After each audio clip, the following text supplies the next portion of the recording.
Welcome in the latest episode of that SEC podcast brought to you by Twisted Tea and My Bookie. I'm your host, Michael Bratton. Go by SEC Mike on Twitter.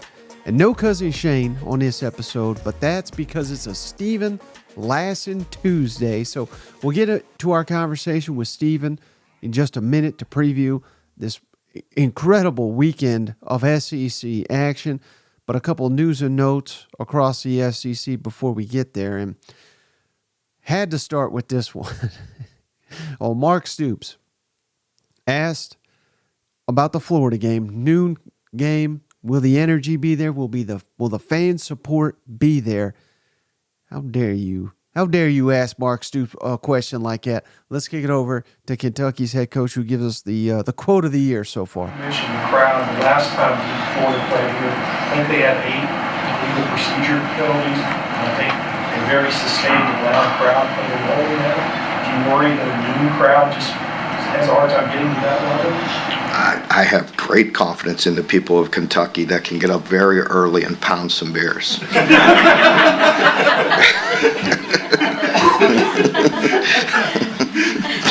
Why would you disrespect this great state and the great people of it? Yeah, pound them beers, get ready for the game. They're going to need them for this Florida matchup. This is the biggest toss-up, I think, in the entire SEC this weekend. Florida coming to Kentucky. And look at, this is something that I pointed out on Twitter here. I thought it was pretty fascinating because, again, I get no idea who Kentucky is at this point in time. But look at their next 6. Florida at home. Florida's number 22 in the country. At Georgia, number 1 Georgia the following week. Missouri, which is ranked 23 now. Tennessee, number 21. Missouri and Tennessee are at home. At Mississippi State, and then again at home, number 12, Alabama. That's Kentucky's next 6 games. So we'll find out everything we need to know about the Wildcats in the next couple of weeks. And it starts all Saturday with that big Florida game. A couple of injury notes around the SEC. Connor Wigman, Jimbo says day-to-day.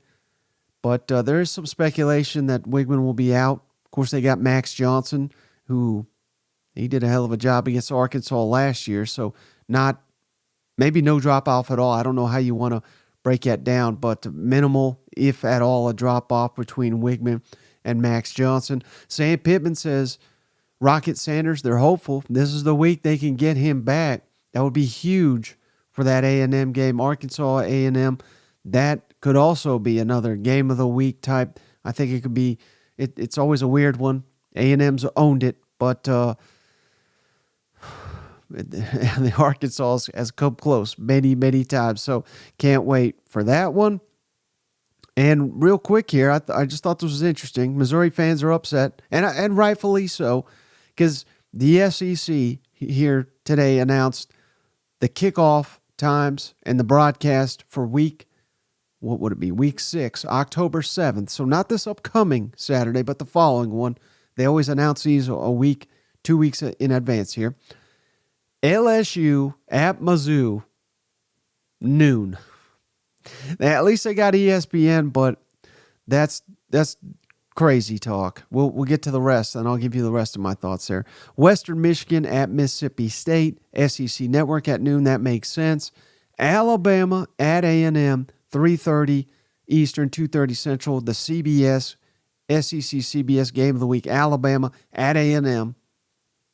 Vanderbilt at Florida, 4 Eastern, 3 Central on SEC Network. Kentucky at Georgia, ESPN night game, 7 Eastern, 6 Central, huge matchup. And then Arkansas at Ole Miss, 7:30 Eastern, 6:30 Central, SEC Network. I think this is Missouri fans have a right to be upset. Arkansas, Ole Miss, that's always a classic. That's always a hell of a game. I get it, Saturday night. But I think LSU, Missouri's got the potential. It should have been the CBS game. Could have been the ESPN night game. I think it's probably the best game on the slate that week, but they're not the brand that Alabama is. Alabama's not that good this year. They may not even be better than Missouri. Hell, based on what we've seen so far, I don't think they are better than Missouri. So, and LSU, hell, that's the cream of the West right now. So, complete job here from the networks, going by brand recognition. If I was a Mizzou fan, I'd be pretty damn upset too. But that's all I've got to say before we get to this interview with our buddy Stephen Lassan, senior editor, Athlon Sports. All right, it's Tuesday, so you know what that means. It's a Stephen Lassan Tuesday, senior editor, Athlon Sports, our favorite, Stephen Lassan. What's up, my buddy? Hey, Mike, it's great to be here once again. Thanks as always for having me on. It is Tuesday. I have returned from college football's heaven from watching games all day Saturday. Man, what a glorious, glorious weekend of football. Can't wait to get into the heart of conference play over the next couple weeks. So I'm excited. Yeah, it was not beautiful for Lane Whiffen. We were just joking about that off air, but for a lot of us it was, and you're right. I mean, this is the best weekend yet of SEC action because every game is a conference game. I can't wait to dive into all that with you, Stephen, but I wanted to take a look back real quick on something we did last week. I enjoyed it. I think the listeners really did as well, but for a lot of teams, it was their first conference game last weekend. So I'm kind of curious to know which teams you learned more about. And let's start with Auburn at A&M. Did you learn more about A&M in that ball game, or did you learn more about Auburn? To quote Dennis Green, I think Auburn is who we thought they were. I think at this point of the season, I think just too many question marks coming into the year about the offensive line, receiving core, quarterbacks. I think fair to say improved, but still a long ways to go offensively. I learned more about A&M, though. And the argument I would make is I think coming off of that game against Miami and coming into this stretch of games this season with Alabama coming up in next week, I wanted to see how A&M would respond against a Power 5 opponent. And I think we saw that, yes, Auburn has some issues on offense right now, but A&M's defense and pass rush, that front stepped up on Saturday. And then offensively, I think you like that. Hey, Connor Wigman got banged up. Max Johnson comes in. Offense doesn't miss a beat. So I like the response from the loss to Miami to the win over Auburn. I think we're entering kind of a critical stretch here for Jimbo Fisher, and that's a good way to start by beating Auburn. Yeah, and that man is fighting for his job, Stephen. I mean, he's out there on the field making tackles if they need him to. I mean, that was bizarre, wasn't it? But the whole 12th man thing to a new level, right?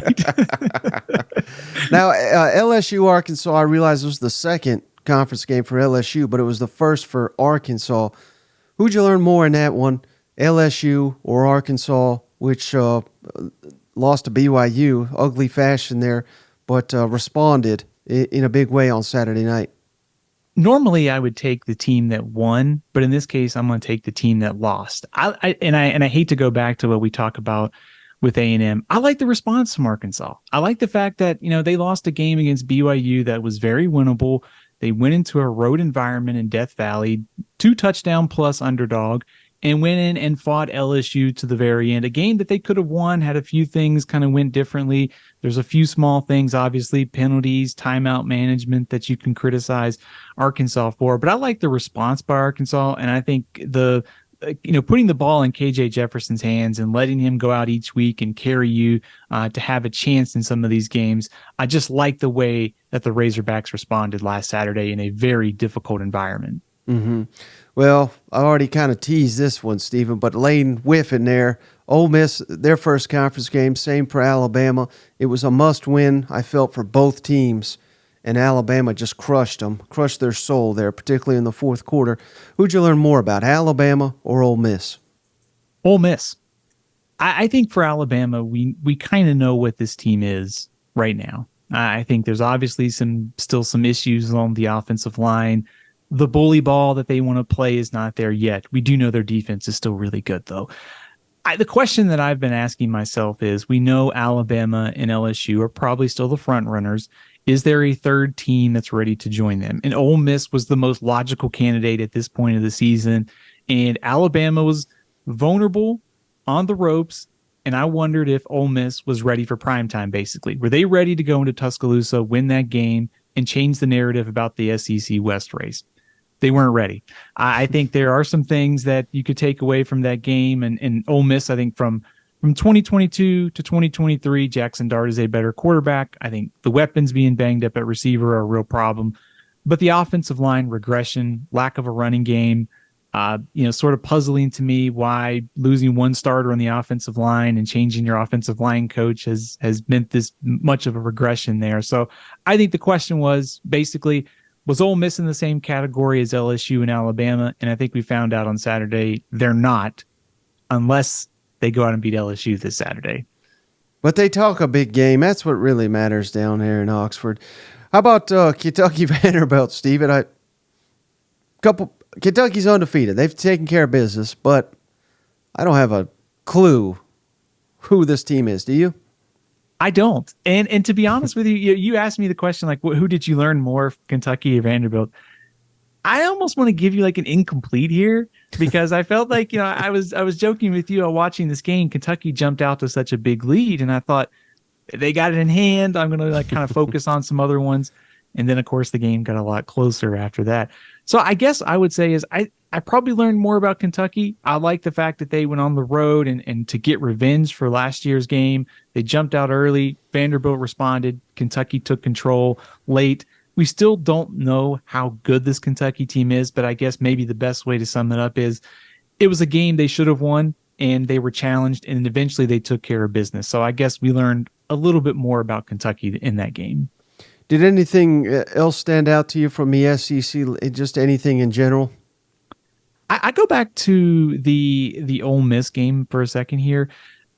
There's that question, I think, of where is this team within the SEC, and I think that's sort of what we're trying to figure out. Lane Kiffin's won 20. He's won 21 games since the start of 2021, so they've clearly closed the gap much more of a top 25 team, I guess, now under Lane Kiffin. So I guess the question is, like, how do they close the gap to Alabama and LSU? And so looking at Saturday, go back to what we were talking about, like, were they ready for prime time? Can they cut the gap? They still have an opportunity to be a factor here in the SEC West. I mean, they get LSU this week. So I think there is a sense of, like, last week was about figuring out the pecking order in the SEC West, because we had Auburn, we had A&M playing, we had Alabama and Ole Miss.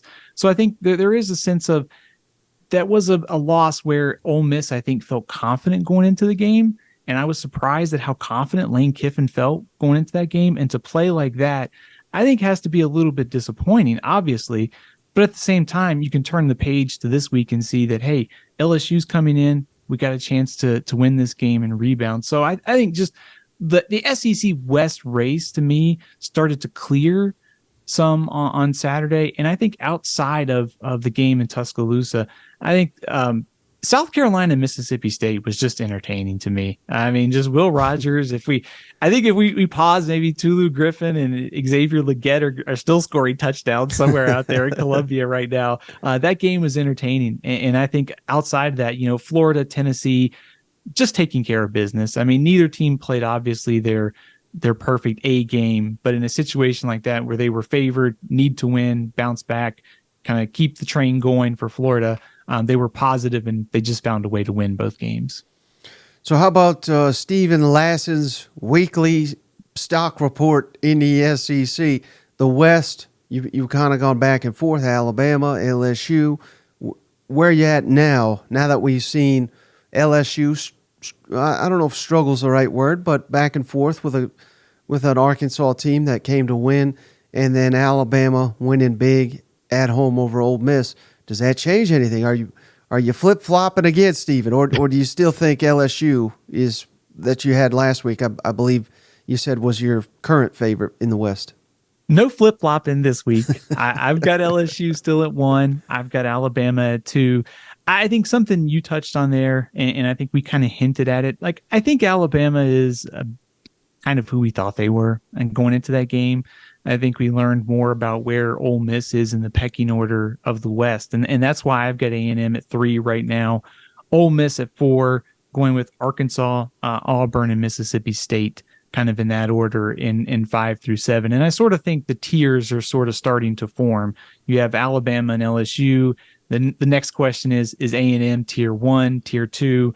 I've got Ole Miss a tier below A&M because of that loss on Saturday. And then I think we'll cluster that Arkansas, Auburn, Mississippi State trio together for now. I think if you're Mississippi State, you like the fact that after a poor performance against LSU, went on the road and pushed South Carolina. So that's a good sign, especially if the offense continues to play like it did. Maybe Will Rogers and Kevin Barbay are going to be on the same page more going forward, and then offense will be better. So I think 5 through 7 is still a toss-up, but I think LSU and Alabama in the driver's seat with A&M just behind, and we'll find out more about A&M these next couple weeks. Now, how about the East, Stephen? And at this point, until they actually lose a game, well, I think we have to assume Georgia's going to win it. But kind of what we've done before is discussed who is that number 2 candidate or the top candidate to be their biggest threat. And last week, you stuck with Tennessee even after a tough loss at Florida. Is Tennessee still your answer, or how's that picture coming together for you? Let me start by giving you a bad answer. And I think all of these teams, like 2 through 6, are super close. There's not a ton that separates them. So I think when you look at like the 133 rankings that you see around the internet, they should all be clustered pretty close together at this point in the season. I still have Tennessee second. Obviously, I think we're going to find out a lot more about Tennessee on Saturday night when they play South Carolina. I flipped Missouri ahead of Kentucky right now. So I've got Missouri at 3, Kentucky 4, and then South Carolina, Florida, and obviously Vanderbilt at 7. But again, those teams 2 through 6 are so close. And then that's kind of the theme for me this week is we learned a lot about the West last week. This week, the East kind of comes into focus this Saturday with some of the matchups on tap. One last question. I just thought of this, Stephen, before we get into previewing the upcoming games. But let's imagine that there are no divisions, like there won't be next year, or there will be. It's very confusing the way I said it. No divisions. Let's say there's no divisions, and the best 2 teams in the SEC make it to Atlanta. Let's assume Georgia's 1. Who, if you had to bet everything you had on, Stephen, who would be number 2? And maybe you don't even have to pick a team, but what I'm really asking you, would it be the West champion this year, or would it be one of these teams out of the East that rises above of the rest? Which one would you be more comfortable going to Atlanta if they had the opportunity to face Georgia again in Atlanta? I think LSU. I think give me Jaden Daniels and give me the way that he's played the last couple of weeks. If he stays red hot like that, and you're starting to see maybe Caleb Jackson and Logan Diggs become more of a kind of a solid 1-2 punch for that offense, I like LSU here, and I think there's still the defense is still going to come together. I think the front looks starting to play better. I think the secondary will be a work in progress all year. But if no division's in place, I think LSU's the second best team. I think the wild card in all this is Texas A&M. I think we kind of were down on them, I think, after the loss to Miami. I think they sort of rebounded in a big way against Auburn. We'll find out more about them over the next couple of weeks. But give me LSU, give me A&M, and then I think a little bit of a gap to figure out where those teams in the East fit in. All right, Stephen, so we got 7 matchups here to preview. So many great games. I don't even know where to begin, Stephen, but just for funsies here, I'm going to go with South Carolina at Tennessee, the night game here. Spencer Rattler, red hot. Tennessee fans disappointed, won by 30-something points. Get them the hell out of here. They can't play. It's wild what what Tennessee football is at the moment. But, hey, a lot of intrigue. It sounds like this is going to be dark mode game. I think it's going to be a blackout, which that's been a curse, a gift and a curse, depending on what game you want to reference. But thoughts on South Carolina going on the road at Tennessee, night environment. This is the hottest ticket in the SEC right now, Stephen. It's I've looked into prices myself. This is the best home game I think Tennessee is going to get this season. And the fans are amped up for this one. I know Georgia is also there, but I think this is the one in their heart of hearts. They're going to be the most fired up for Saturday night against South Carolina. What's your thoughts on this one? I think I love the storylines here. I love the revenge angle for Tennessee. I'm sort of into storylines and narrative, I guess you could say every week, but I love the fact that Tennessee gets South Carolina at its place after what happened last year. And I want to see how Tennessee handles this environment. And also the same thing. I mean, South Carolina is going into a very hostile situation. I mean, they're 3-1. I mean, Tennessee's 3-1 in the last 4 against South Carolina. Also, the interesting thing here is 3 out of the last 4 times these two teams have played, the winning team has won by 20 plus points in this series. So whoever wins usually wins, as we saw last year, pretty one-sided. So I think the first observation is Tennessee's going into this game angry. They out for revenge. Now, to your earlier point is if you're winning games by 30 plus points and you're mad about it, that must be a pretty good place to be if you're Tennessee. But there are things I think that Tennessee can obviously improve upon, and especially it starts with this week. How does the secondary handle Spencer Rattler? I mean, he's been red hot. I mean, he missed just a few passes against Mississippi State. I know he was under fire against North Carolina, but he's been great all year. And the receiving core for South Carolina has stepped up with Juice Wells out. The offensive line running game might be coming together a little bit too. So I think, how does Tennessee's secondary handle Spencer Rattler? Probably the matchup that decides the game. On the flip side, if you're Tennessee, you're probably watching that Mississippi State tape going, Joe Milton, receivers, this is the week that the big plays are back in the passing game because of the way that South Carolina defended Mississippi State last week. So I think just the storylines are great. The quarterback, the secondary concerns are there. There could be some big plays by the quarterback. So I'm looking forward to potentially what could be a high-scoring game here on Saturday night. Yeah, and conventional wisdom, Stephen, is you want a balanced offense. You got to keep the defense guessing, all that, yada, yada, yada. But South Carolina has been not balanced at all. And my question to you is, can they sustain that? Or is Spencer Rattler such an anomaly right now with how well he's playing with Xavier Legette looking like Superman out there? Can they go into Neyland Stadium and win this game if they have virtually no running game? Because I know Mario Anderson, he gave him a little something in that last one, but I think Tennessee's run defense in particular is significantly better than Mississippi State's. And again, this is at home. So can South Carolina win this game if they're not balanced? Not to mention Tennessee near the top of the SEC, or at the top of the SEC in tackles for loss and creating havoc and disruption.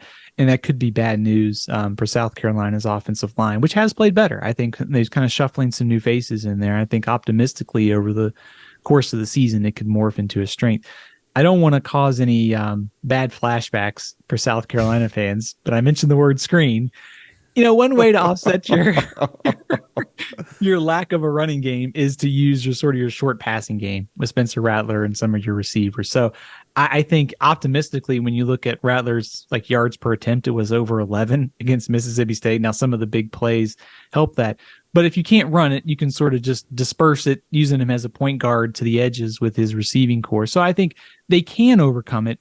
But I think optimistically, when you start looking at, South Carolina's schedule, they have the win over Mississippi State, but Tennessee's better, Florida's better, Missouri, A&M. I think they are going to have a little bit more balance. So the question for me is, do you believe that someone like Mario Anderson, De'Kerion Joyner can just give you enough on Saturday to win? They're going to need more than they probably have to when the opposition strength is going up. So yes, I think they need more. They can maybe offset it by Spencer Rattler's short passing game and some of that, but I think that they're going to have to get more growth to be able to get to that second place like we talked about in the East. Well, you referenced, you're a fan of the storylines and the narratives and all that. Would you also say that you're a believer at all in, there's sometimes you can be too jacked up for a game and you could be forcing the issue and maybe even tight because of the pressure, because this is a game a lot of the fans have been talking about since the last one ended. Could that at all be a negative for Tennessee this week, do you think? Could be. It's an interesting debate because I think if you're Tennessee and you're too amped, it obviously could work against you, but in the same way, it could also work. They could be focused too. I mean, UTSA, I think Tennessee didn't play its A game, but they still won, pretty convincingly. I never felt UTSA was really in danger. Tennessee was really in danger of UTSA winning that game. Tennessee's also got the off date after South Carolina before they played Texas A&M. So in some respects, if you go all in here and you expend a ton of energy, you got a week to build it back up. But so I guess kind of a weird answer is it could probably work against Tennessee here, but I just think that Tennessee has to really want this game. And I would expect a focused team given the fact that how last year's game played out. So we may know early on with some of the penalties and early mistakes that maybe some of these teams in the SEC have made. If we see that a lot from Tennessee early, I'd be a little worried. But I would expect I'm expecting a focused Tennessee team here, given the circumstances. And how do you anticipate that they'll attack South Carolina? Because you referenced it there. I mean, Will Rogers, I think he had 487 passing yards last week.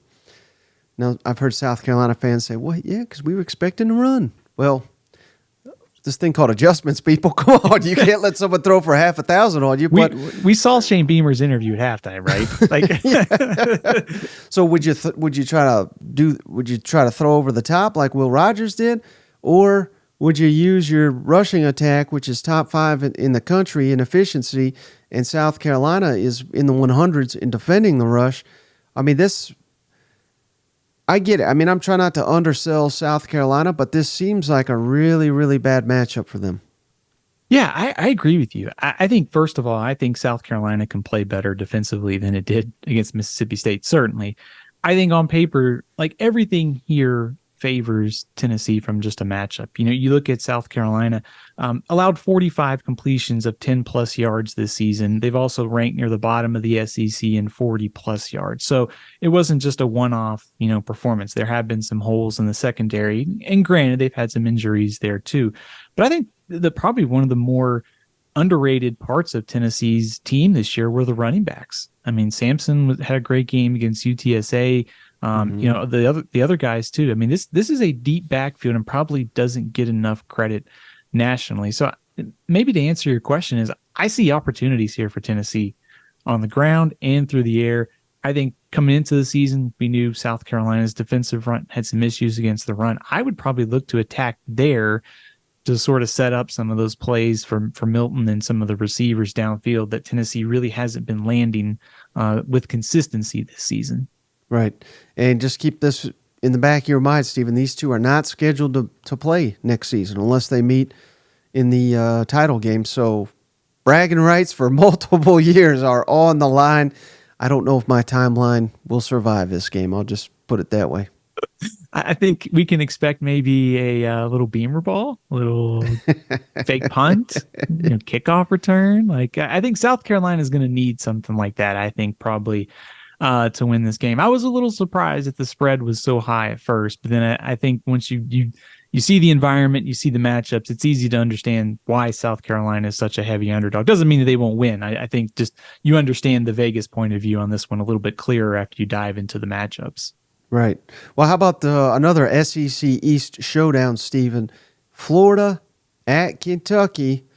I was surprised that Kentucky listed as a favorite, but again, they're playing at home, so that makes a little bit of sense. Florida, rebounded excellently from that opening season loss. Graham Mertz seems locked in. Ricky Pershall's looking like Air Jordan with some of these catches he's making out there. Incredible stuff. Whereas Kentucky, just annually, kind of the most underrated defense in the entire league. So, to me, Stephen, this matchup is going to come down to Florida's rushing attack going up against this Kentucky defense. I think that matchup will decide this game. What's your thoughts on this matchup? 100%. I think first of all, pick your path, the way to read into stats at this point of the season. Kentucky's first in the SEC against the run. No opponent over 100 yards yet. Ball State, Eastern Kentucky, Akron, Vanderbilt. The truth is probably somewhere in the middle. I think this defense for Kentucky is one of the best in the SEC, certainly, but I think that the numbers are probably a little skewed for every team at this point of the season. So just how good is this front? That's what we'll find out on Saturday night, because when you and I talked about the Tennessee-Florida game a few weeks ago, it all starts there for Florida. Offensive line, ground game, they have to get it going. Mertz can't be 3rd and 9, 3rd and 10 all night. That efficient passing game comes into play when you're in the short yardage, shorter 3rd and 3, 3rd and 4 type situation. So I think line of scrimmage on both sides is important here. Can Kentucky contain Florida's ground game? And then on the other side, I think, can you protect Devin Leary? I think that's been one of the storylines for me when I watch Kentucky, is that the sacks allowed may not be showing up yet, but there is some more pressure than probably the numbers would suggest on Devin Leary. If you go back to the game against Vanderbilt, Kentucky had 266 of its yards on 10 plays. They had 99 on the other 50. I think you'd like to see a little bit more offensive consistency. All the pieces are there, but this one really comes down to, as good as the quarterbacks have played this year, it's all about the line of scrimmage for me on Saturday. Well, speaking of those quarterbacks, Graham Mertz for Florida, Devin Leary for Kentucky, obviously 2 transfers. And, I think Graham Mertz has exceeded expectations up to this point. I think Devin Leary has kind of underperformed. And maybe I'm only saying that because the expectations were so high for Devin Leary. Who do you think has a better game in this matchup going against each respective defense? It's a good question. I kind of like Devin Leary here. And I think to some extent, Kentucky's early season schedule reminds me of Georgia in a way. It's about just sort of building up to SEC play. I don't want to say, hey, the preseason is over, but it really is over, like for Kentucky. Like, there's no more halfway performances. It's got to be locked in 100% go now with the heart of SEC play heating up. But I think the stats are so far pretty solid for Devin Leary. He's been under some pressure. He has made some shaky throws. He is coming off a pretty serious injury at NC State. So I think by now, game 5, the rust should be gone. Opportunity against Florida. We saw Utah in the opener hit some big plays. Tennessee hit a few weeks ago. Granted, Florida's defense kind of settled in after that. But I think Kentucky and Devin Leary, with the weapons that they have at receiver, if they can protect him, I think that Leary is the quarterback more likely to have a bigger game on Saturday. And, the area of the game that often gets overlooked, Stephen, special teams. Kentucky seems to have solved their issues at kicker, and they got a dynamic return man in Barry Brown, while Florida, to put it kindly, it's been a struggle on special teams. If Florida struggles in special teams in this matchup, I don't think they got a chance to win this game. What's your thoughts on that?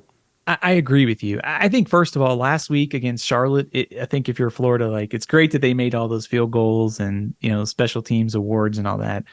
You got to score touchdowns. I think you got to score touchdowns to win the SEC. Like, I mean, I know that's a little bit of a cliche, but I think when you step back for a second and you kind of study this matchup, if Florida is still in a place where everything has to be perfect, like the margin for error isn't very big with this team. Like, they have to be able to run the ball. Mertz can't be in long yardage situations.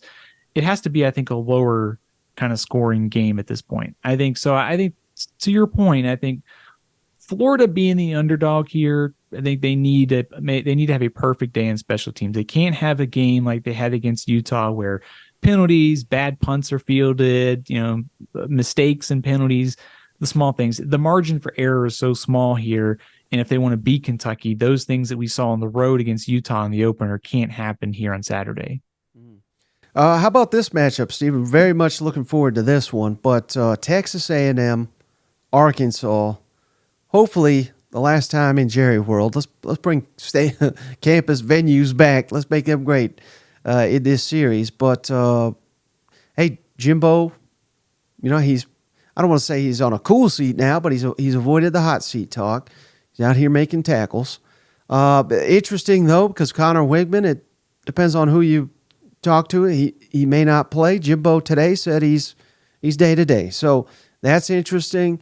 The defense, which got carved up by Miami, responded in a huge way against Auburn, but does that say more about A&M's defense? Or does that say more about Auburn just being a train wreck currently in the passing game? I don't know. And then Arkansas, played a lot better. KJ's heating up, getting comfortable in this offense. That could be trouble. Rocket Sanders, will he return? Still not sure about that one, but this one often has that bad mojo for Arkansas in Texas A&M's favor. What do you make of this matchup? I'm big into storylines, so let's talk storylines here. Texas A&M won 10 of the last 11, of course, against Arkansas. And if you've watched these games or this series, and I assume you probably are because you're a fan of the SEC, there's been some weird stuff that happened in these games and some weird stuff that's gone against Arkansas. But I think optimistically, if you're Arkansas, like the team got off the mat against BYU after losing that game to go into Death Valley. Now you have to turn around and play another emotional, high-profile game against a rival in Texas A&M. So I think I'm expecting Arkansas to fight in this game. A&M is obviously a favorite, I think for good reason. For all the attention on the quarterbacks in this game, I still think it comes back to the offensive lines. I mean, Texas A&M got after Auburn last week with 7 sacks. Arkansas's had some issues all year along the offensive line. Maybe that group is sort of starting to gel a little bit now as they mix and match some of those guys. But I think that's the key to me for this game is for Arkansas to win, they've got to protect KJ Jefferson. We saw Tyler Van Dyke hit some big plays against Miami. I think they will be there. There will be opportunities for Jefferson. And the same thing goes on the other side. Whether it's Wigman, whether it's Max Johnson, if you're Arkansas, can you create some havoc? Can you create some disruption? Because Jaden Daniels just carved up the secondary.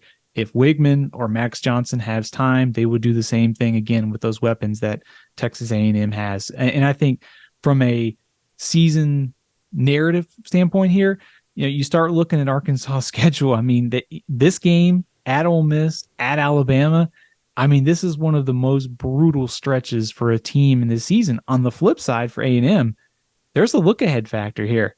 Alabama comes in next week, and then, of course, there's the game against Tennessee on October 14th. So I think I will be curious to see. I think Arkansas, considering where they are in the season, knowing the schedule, and the look-ahead factor for A&M with Alabama, I'm curious to see if there's any of that affecting one team or the other on Saturday, and sort of do we get a sluggish performance out of A&M because they get to play Alabama the following week, or does Arkansas, maybe they're a little bit emotionally kind of slow to get into this game because of how last week's game against LSU played out? Yeah, and I'm glad you hit on probably the most impactful matchup in this game is Arkansas offensive line against Texas A&M's defensive front, because I also think, Stephen, that the Aggies clearly have shown you can take advantage of their secondary. And Arkansas, I don't know how they do it. Every year they just kind of reload via the transfer portal, and they have weapons. Now they got the freshman tight end Luke Haas, throw him in there as well. But with Tesla and Satania and Armstrong, Arkansas's receivers, I think, could have a field day against this secondary of A&M. But it's going to all come down to how much time they give KJ. And if they don't give KJ time, that won't matter. I think A&M wins easily if they're after KJ early and often. Would you agree with that? Agree with you. I think to go back to last weekend for a second, it was just fun to see Jaden Daniels and KJ Jefferson play for 4 quarters at pretty much a high level in a fun back and forth game. High level quarterback play, considering all the turnover in the SEC this year. I was curious, like how many times we would get that during the year. We got that on Saturday. I think, when I look at this matchup, I think you're right. A&M can be vulnerable in the secondary. The flip side of it is, if you're Arkansas, get Jefferson on the move, his ability to kind of navigate the pocket, move around, could maybe offset some of those offensive line concerns in this game. But the key to the game for Arkansas is, number one, they at least have to win some of these battles at the line of scrimmage, and then it's going to be on KJ Jefferson. So yes, I think pass protection, keeping him clean as much as they can, and giving Jefferson a chance to hit downfield, I think is Arkansas's best chance to win this game. Any thoughts on Arkansas's defense, which has made a massive turnaround this season? But I don't want to say got exposed. Well, yeah, let me ask it to you this way. Do you think they got exposed last week when I think the first 3 possessions they held LSU to a punt, interception, and a punt, and then I don't think LSU failed to score again the rest of the game. Now, is that because Arkansas defense is not that great, or do you credit that more to Jaden Daniels and that LSU offense being maybe the best offense in the entire conference and playing at home, getting hot? Where would you lean on that? The truth is probably somewhere in the middle. I know this is probably a really bad answer to give you, but I think, first of all, I think Jaden Daniels is playing the Mississippi State game and the Arkansas game, just locked in, red hot. Little bit of a slow start, then he got on track after that. You mentioned, the first 3 or 4 possessions, Arkansas really held its own defensively, and then LSU took off. So I think some of it is just LSU's one of the better offenses that they're going to play. It was kind of a wild back and forth game. I think from an Arkansas standpoint, I do think the defense is better. If they go out this week and struggle, and then I'll start to have my doubts. But I think through the first 3 weeks of the season, the stats and the eye test watching Arkansas, I think it tells you that it is a better defense. And I think this will be a good test for them, because I think they're going to have to, if they give up a lot of big plays again in the secondary for the second week in a row, I think I'll start to get a little worried. I think you'd like to see Arkansas win some up front, create some havoc. Same thing we're wondering about the A&M front against Arkansas offensive line kind of applies both ways too. So we're still at that point of the season where we're still trying to figure some of these teams out, and this may give us a better idea of where Arkansas is defensively.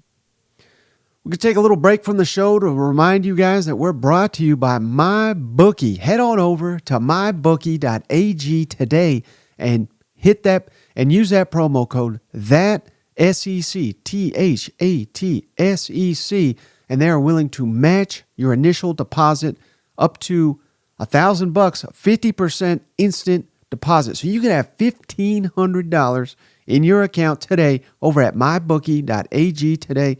Simple, easy withdrawals over at MyBookie now. And not just college football, NFL, and that's obviously heating up. Basketball will be back, NBA, Major League Baseball, all the sports, they got you covered. UFC, if that's your thing, over at mybookie.ag today.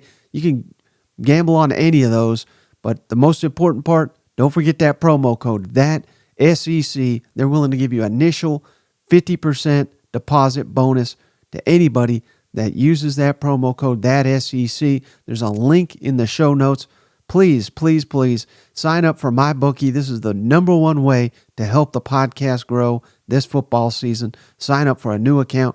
Just throw $50 in there, $100 in there, and they are willing to match 50% of that immediately. Fade our picks.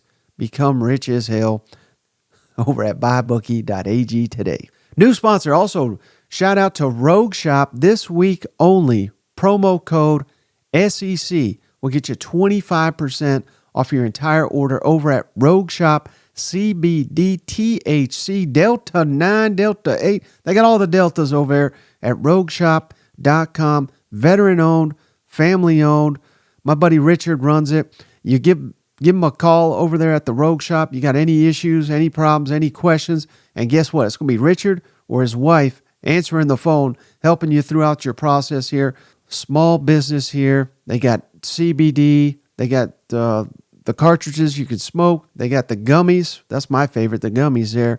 And believe you me, this stuff is legit. So this is 100% legal, CBD, THC, Delta 9 over at rogueshop.com. And don't forget that promo code SEC, 25% off your entire order. And if you spend over $100 over there, they're going to give you free shipping as well. They sent us a care package and could not have thanked them enough. High quality stuff over at rogueshop.com. Don't forget that promo code SEC for 25% off your entire order and free shipping if you spend over $100. And that 25% off deal, that's only till Friday. So take advantage today over at rogueshop.com. There's a link in the show notes for that. All right, how about this matchup, Stephen? Staying in the West, LSU at Ole Miss. LSU slight favorite. That was pretty surprising to me. What do you make about this matchup that all of a sudden looks like a must-win for Ole Miss if they want to have anything close to a really good season? Is it crazy to suggest that this might be a elimination game for Ole Miss in the SEC West race? Not at all, because they still got at Georgia. Yeah, that's the thing here. Because if you lose this game and you assume Ole Miss loses to Georgia, you're already at 3 SEC losses. And that means you're asking LSU to lose 3 and get into some kind of crazy tiebreaker scenario with a couple teams, or you're asking them to lose 4. Mm-hmm. So I think it's a must-win game here, obviously, for Ole Miss. One of the interesting things about this series is, and you start going back through some of the games, LSU has won 6 out of the last 7, but the winning team has needed 40-plus points in 5 out of the last 6. So the winning team has generally been fairly high scoring, so that could be a sign of what's to come. I think optimistically, if you're Ole Miss, backs against the wall, I think maybe desperate to show that last week was a one-off, or hungry to sort of quiet some of the questions about where this team is. LSU's coming off an emotional last-second win against a rival. Now they have to go on the road to Oxford. That's a tough turnaround for LSU. I think LSU's secondary is very vulnerable once again, but can you protect Jackson Dart and give him time to throw? Can you get Quinshad Judkins going? So I think much like last week against Alabama, for me, this game comes down to, can Ole Miss protect, and how well do they play up front against LSU to give Jackson Dart some chances downfield, because it's probably going to be a high-scoring game. Yeah, and a point you made earlier, I mean, that should be noted. Ole Miss is down several key weapons.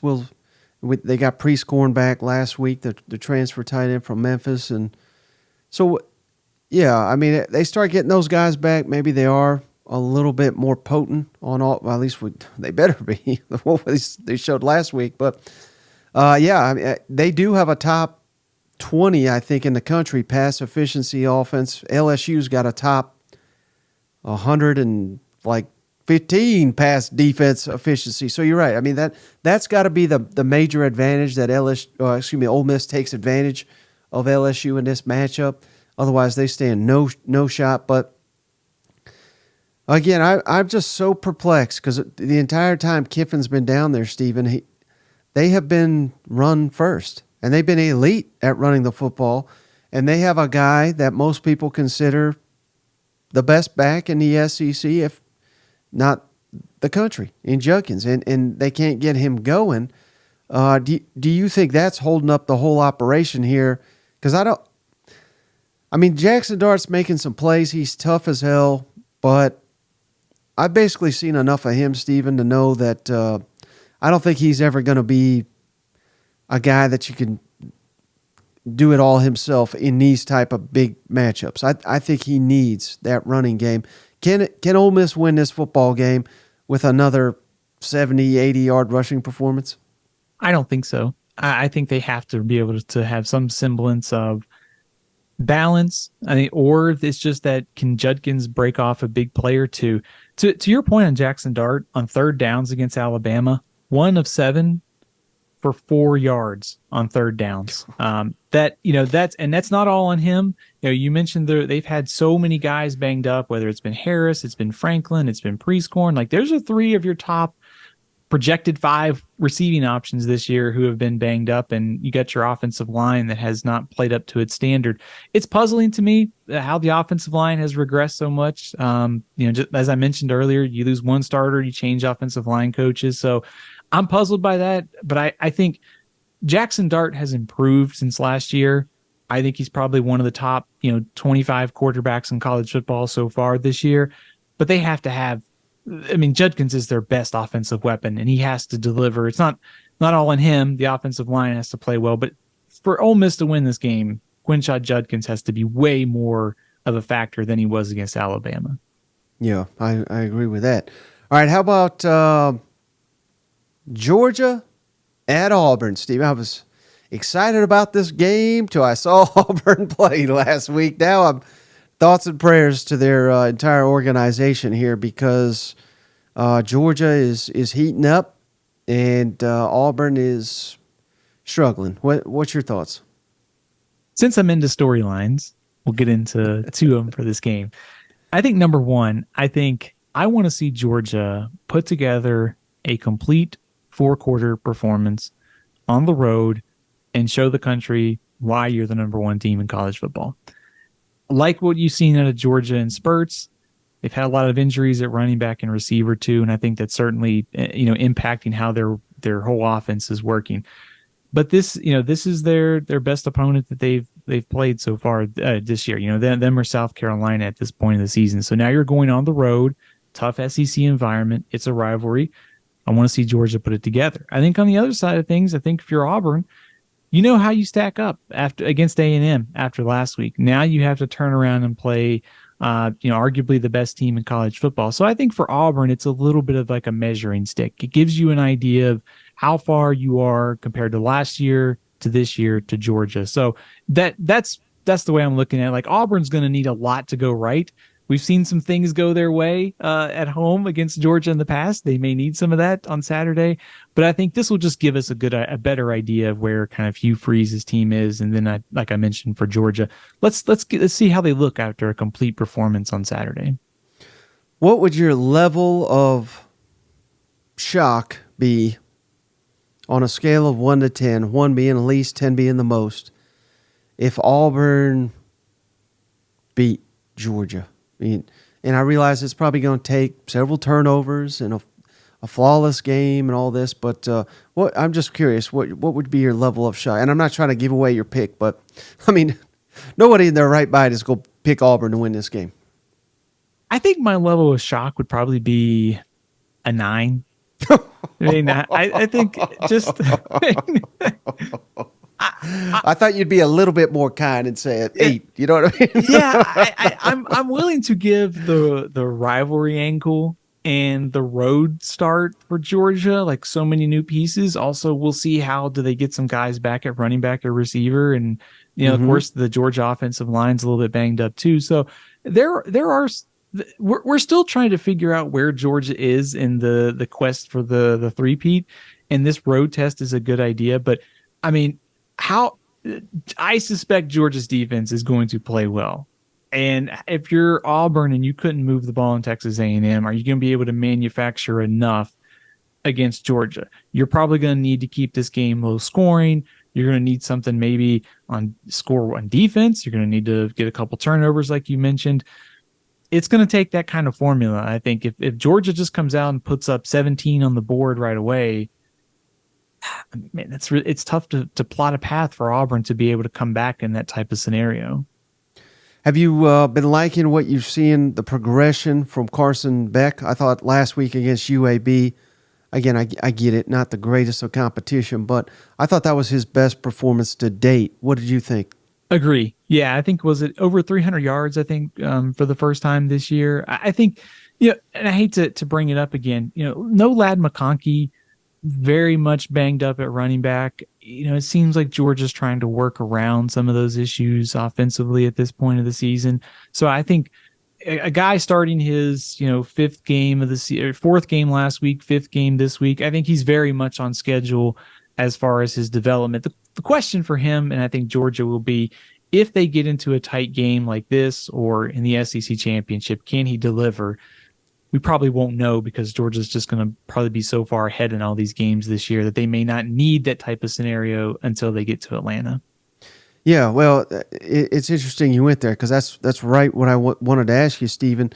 This can be an extremely hostile environment, Jordan-Hare Stadium, and is there at least a small chance that maybe they make things rough on Carson Beck, and that's going to have to happen for Auburn to have a shot in this ball game, and not that Carson Beck would just, go into a shell or anything like that, but I think that has to happen. They have to rattle them. I think that's the start to a path to victory for Auburn. Would you agree with that? Yeah, I agree with you. I think, first of all, I think if you're Kirby Smart, you're probably not happy that at Auburn is your first road game this year, but in a way, you play that game against Auburn, then you get Kentucky-Vanderbilt off week, and then Florida. So this game kind of comes at the end of 4 games where you're sort of kind of figuring things out. And now you go on the road, play a team that has some issues offensively. So I think we're going to learn a lot about Carson Beck's development here. I mean, for all of Auburn's offensive issues, I do think their defense can cause some problems. I think they can get after the quarterback if they can create some negative plays early, whether that's a tackle for loss, a sack, or a turnover, put him in some long yardage situations. I think if you're a Georgia fan, if that happens and he goes out and executes and your offense looks sharp, you feel really good about it. I think if we leave that game and it's a 20-7 win by Georgia and Beck struggles, I think then our questions about where Georgia is in this quest to go to 3 in a row will get a little louder. I think seeing how the quarterback is developed. But I think so far I like the development from Carson Beck from game 1 to game 4. And I just looked this up while you were talking, Stephen. Gary Danielson, Brad Nessler, back on the SEC after just 1 week of god-awful Big Ten football panorama there, Penn State, Iowa. They came running back to cover this game. Just like old friends coming back, huh? Like one more time. I don't know if anybody else watched. I mean, I know I did. I know there were a lot of people watching it, but I don't know how many people in SEC country watched the Penn State Iowa game. Offense is bad sometimes in the SEC. If you want to watch a bad offense, go watch Iowa. I may have had more pieces of pizza on Saturday than Iowa had first downs against Penn State. We'll put it that way. All right, how about this one, Stephen? Alabama on the road at Mississippi State. I know this is another one that a series that has been owned by one side, and clearly that's been Alabama. But Mississippi State showed some signs of life. They could have quit, and especially after that LSU performance. This is going to be a late game, I believe 9 Eastern, 8 Central kickoff. So it's going to be rowdy there. Let me ask you this, Stephen, and I know there's a little bit different way. We'll talk more about this game, but would you be more surprised? Again, we already talked about Georgia and Auburn. If Auburn beat Georgia, would that surprise you more, or Mississippi State pulling the upset and beating Alabama? Which result would surprise you more? I think Auburn over Georgia. Right. Yeah, I'm glad you said that. I think the setup here for Mississippi State is interesting, especially coming off the offensive performance against South Carolina. Alabama's defense is very good. And I think we saw that, on Saturday against Ole Miss. The way that they were active at the line of scrimmage could be really problematic for Mississippi State after they struggled so much against LSU's defensive front. But if you can protect Will Rogers, I think Texas showed that you can hit some big plays downfield. Also, Alabama gets Texas A&M next week, so there is a little bit of a look-ahead factor here. I know Alabama has totally dominated this series, but SEC after dark, look-ahead factor, a very motivated Mississippi State team. Like there are some factors here that make me think that Mississippi State's going to come out and play well early on in this matchup. And you're not getting the vintage Alabama team coming in here either as well. Yep. Of course. Yeah, that's kind of where I was going. The biggest, and there'll be some mismatches, no doubt, in this game, but the one that's got me the most concerned, Stephen, and this is not to slight anybody on Mississippi State's roster because I know they have some quality players, particularly on the defensive side of the ball, but I think when you go up against Alabama this year, you're going to have some athletes that can spy or at least keep Jalen Milroe in front of them. And I don't see that guy on Mississippi State's defense right now. And I think that could be a real problem in this matchup. Man, the disrespect for Nathaniel Watson and Jet Johnson. I mean, you think they could run with Milroe, though? Yeah, I mean, they're great, but I think that's a speed advantage for Alabama. That's a fair question too. I think one thing about Milroe's stats this year that have really stood out to me. If you look at his passes 20 plus yards downfield, he's one of the best deep throwers in college football. 10 of 15 on throws of 20 plus yards downfield for 379 yards and 5 touchdowns. It's either pretty much all or the very short stuff in Alabama's game so far this year. And I think it's very much a work in progress. And I think it'll be interesting to see over the season, does he get more consistent at some of the mid-range stuff? But I think to your point, if I'm Mississippi State, I want Milroe throwing from the pocket, 3rd and 6, 3rd and 7. If you beat us there, you beat us. I don't want any of this, scrambling around, making a 60-yard bomb or him scrambling for 6 or 7 yards. So I think this will be a good matchup for Mississippi State's linebackers. Like if they can contain Jalen Milroe, they can slow down this Alabama offense and give Will Rogers a chance to make some plays with a chance to trade some punches here in Starkville. How many points do you think it will take to win this game? Is it going to take 30 points, or do you? Because I could see it, Stephen, being a lot lower than that. I could see this game being pretty ugly, like on the scoreboard. Mm-hmm. I think Alabama this year just wants to make it as ugly as possible. The second half, the anaconda defense comes out where we're just going to strangle the opposition so that they can't get anything on the scoreboard. So this Alabama team is just, from an offensive perspective, I know Mississippi State has struggled in the secondary, but it seems a lot to ask them to go on the road and put up like 38 points. So to me, this looks more like a 24 something type of game, a lower scoring game if you're Mississippi State. Now, I will say, if you're Mississippi State and you're able to push the tempo, push the scoreboard, if you can get ahead and you make Alabama get a little uncomfortable and they're still not running the ball all that great, I mean, that's the kind of formula. If I'm Zach Arnett, I know that they want that balance in the offense, but if you can get Will Rogers and let him get ahead on the scoreboard, make Alabama uncomfortable, all of a sudden your path to victory gets a little bit more wide open there. But I think in the big picture, I think it'll be a lower scoring game between these two. Yeah, when you get those cowbells ringing, I mean, Jalen Milroe he's already been so inconsistent and making errors in home games. So I can only imagine if they get that crowd into it. And I think there is something to be said, Stephen, for Will Rogers, getting him going, obviously. And, maybe there's a happy medium there they have reached at Mississippi State, because he looked completely lost the first couple weeks of the season in this system. And last game, I mean, it looked like old air raid there, throwing for 500 yards. So, I mean, you ain't going to do that against Alabama. But if you can just keep them balanced, I don't know. I've been wanting an upset in the SEC. I've been wanting something to react to. This one I have circled is, I think it's got real upset potential. Mississippi State knocking off Alabama. I can see this game being maybe closer than the general public may think at first too, because I like the setup for Mississippi State. We mentioned the game that Alabama has coming up. There was also the emotions of beating Ole Miss, and that was a high-profile game for Alabama. But like we talked about at the beginning, it really didn't change my opinion of Alabama all that much. I still think that they're flawed. They're still top 15, top 10 somewhere. They're still flawed. I think if you're Mississippi State, considering how the start to the season went and the game against LSU just a few weeks ago, there should be plenty of motivation, especially getting Alabama at home, where they're vulnerable, and you got a senior quarterback in Will Rogers and a coach in Zach Arnett who could get a marquee, splash upset victory. Like, Alabama's going to get Mississippi State's best shot, I would imagine.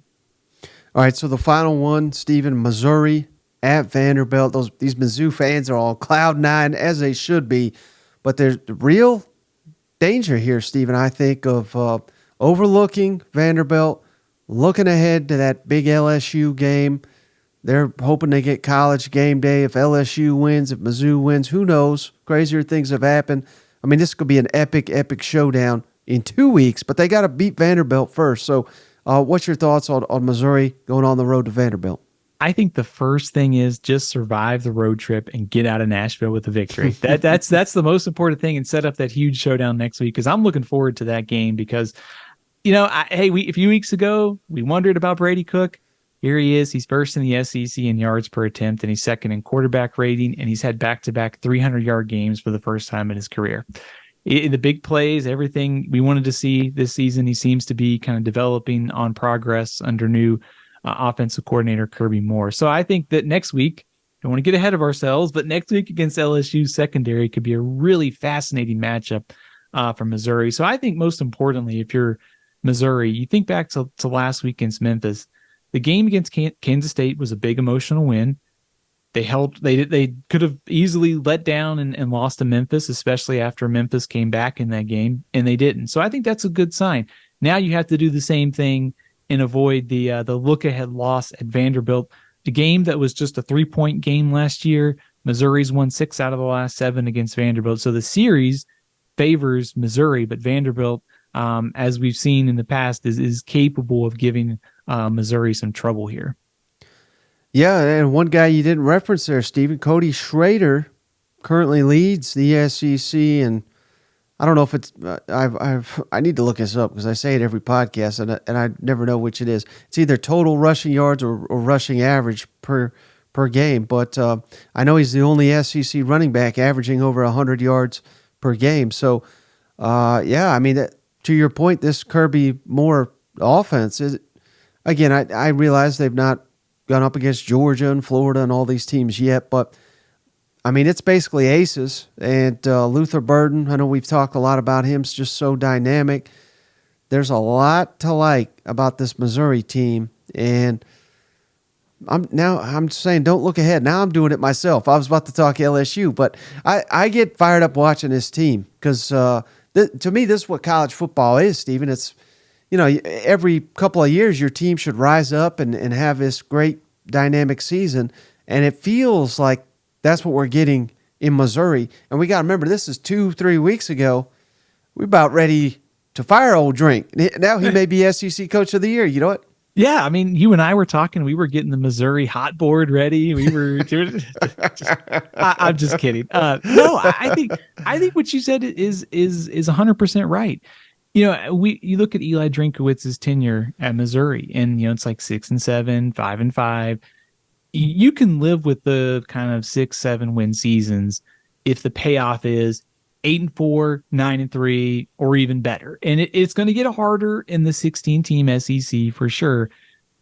But who's the second best team in the SEC East right now is a big question. It could easily be Missouri. Tennessee's got to go there. I know I like the Vols right now as the second best team, but I really like the way that this Missouri team has been playing through the first couple weeks of the season. That win over Kansas State was huge. We knew the defense was great coming into this year. Offensively, there's signs of development. Just don't go out and lose a very winnable game and ruin our potential for a massive showdown next week. That would lose all that goodwill if you're Missouri. But if on paper with the East being open and the start that Missouri's had, you can kind of think a little bit that, hey, this Missouri team might get there if they can win this game. They'd be 5-0 going into that showdown against LSU. Then maybe they are the second best team in the East. Yeah, and speaking of that, let me ask you one final thing, Stephen, about Missouri and kind of rope Georgia and Kentucky into it. But, I mean, it's stunning that those are the 3 undefeated SEC teams, Georgia, Missouri, and Kentucky in the year 2023. What % chance, if you could ballpark it, do you think we're sitting here next week and those 3 are still undefeated? Kentucky, Missouri, and Georgia. I'm picking all 3 to win. So I'm going to say, like the odds, huh? I like the odds. I would say that if you're the one that I don't feel the best about would probably be Kentucky and Florida. I think I want to see Kentucky put together a 4-quarter performance, and of course I want to see how that offensive line holds up against Florida. That one seems more toss-up-y to me than Missouri Vanderbilt. If Missouri shows up and takes care of business against Vanderbilt, on Vanderbilt, we should mention them. I think you start looking at Vanderbilt's schedule too, like the opportunities in bowl path to get there is starting to get pretty narrow. And I think, I know coaches and players look at it a little differently than we do, but if there's a path to 6 wins, I think for Vanderbilt, it has to start by getting this upset on Saturday. Mm-hmm. Let me ask you one final thing. Kansas Texas at Texas. I could be mistaken. Is Kansas? Are they undefeated right now? 4-0 and ranked in the Associated Press poll. So I mean, you got any quick thoughts on that matchup? Yeah, so 2 years ago, if you may think back to the 2021 season, Kansas upset Texas in Austin, and it was a massive upset that went into overtime. It was a great game. It was not a good loss for Steve Sarkisian considering the point spread. Last year, though, Texas took it to Kansas. So I think Kansas has Texas's full attention this year. They're not sneaking up on anybody, but they are good. Jalen Daniels, the quarterback for Kansas, is fun to watch if you just want to tune in to the game on Saturday. The timing of this game is interesting. Kansas is dangerous offensively. Texas got Oklahoma next week, a little bit of a look ahead factor, but also I think Texas took care of business against Baylor. I mean, 38-6. I know Baylor's not very good this year, but we've seen Texas sort of stumble in these spots before. And so far, I don't want to get ahead of myself, it seems like a different Texas team. And if it is, it's taking care of business and beating Kansas and getting to that Oklahoma showdown undefeated. Well, yeah. And speaking of a new team, Stephen, Oklahoma, that defense, they have been playing some impressive football. I've been enamored with the offense the first couple of weeks. Now the defense is very highly regarded under Brent Venables. Maybe we're starting to see the fruits of his work down there in Norman. Got any quick thoughts on Iowa State at Oklahoma? Yeah, it's a matchup that really favors Oklahoma. Iowa State, probably one of the teams ranked near the bottom of the Big 12. It's kind of close in that 8 through 14 range in the Big 12, but this is a matchup that suits Oklahoma. You mentioned the defense, only allowed 3 touchdowns through the first 4 games this season. And granted, some of those offenses weren't great, but still, I think we came into the season wondering about offensive line, receivers, and defense for Oklahoma.